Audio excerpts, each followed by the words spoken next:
back to another video, everybody. Today we're taking you through a lower body resistance workout. Now, as like our previous upper body workout, which I'll post in the comments below, we're also going to do a push and pull superset with little to no rest in between. And once again, guys, you'll do 3 sets of 10 repetitions, and girls, you'll do 3 sets of 15.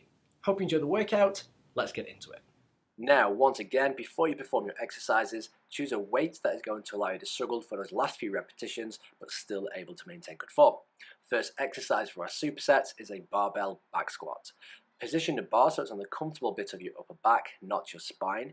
Now, the textbook way to perform a squat is to have your feet shoulder width apart, point your feet out at 10 to 2, stick your bum out, face forwards, and keep your back nice and straight. Now, bear all of that in mind, but if it doesn't feel comfortable with your body shape and ability, then adjust it until it does feel comfortable.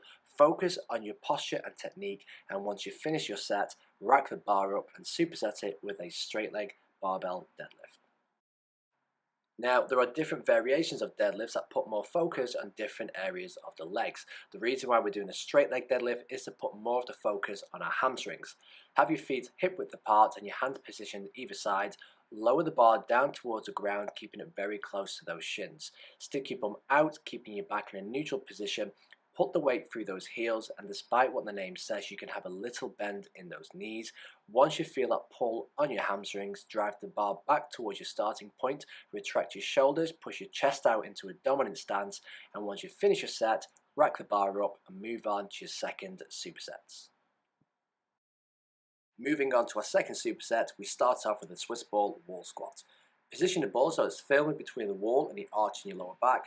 Have your feet around hip or shoulder width apart, and as you sit down into that squat, keep those knees behind your toes as the ball rolls up towards your shoulders. On the way up, you can push your chest out into a dominant stance. This exercise can be done with or without weight. If you do have a training partner, get them to pass and take the weights off you so you can go straight into your next exercise. Now here we have a Swiss ball hamstring curl. Position your hands either side of your body for stability. Place the ball halfway up your calves and lift those hips off the ground, keeping your core and glutes nice and tight. Drag the ball towards your bum using your heels and point those knees towards the ceiling. As you feel that contraction in your hamstrings, lower the ball back to the starting point, keeping your abs and glutes nice and tight. Once you finish your 3 sets, you can move on to your third superset. We begin our third superset with kettlebell forward lunges. Stand tall with your feet around hip width apart and your hands firmly by your sides holding the kettlebells. Take a step forwards, bending from both knees, creating a rough 90-degree angle between both legs and keeping your forward knee behind your toes. Push yourself back up to your starting point and alternate for the desired amount of repetitions before moving on to your next exercise. So here we have a kettlebell T stand. Stand tall on one leg, holding the kettlebell in the opposite hand, and with that same leg, drive it backwards until you reach that 90-degree angle or T-like position, maintaining a neutral spine throughout.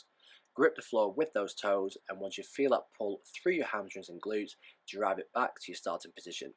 Complete the same number of repetitions on both legs, and once you've finished all sets, move on to your final exercise.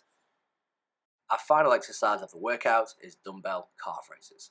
Choose a weight that allows you to maintain a good firm grip throughout. Stand tall with your feet around hip width apart and drive yourself up onto those toes, diverting most of your weight through your big toes and squeezing your calves at the top of each movement. This set is a burnout set, meaning you're doing as many repetitions as possible to failure. Once you can no longer do any more repetitions, your workout is complete. Well done.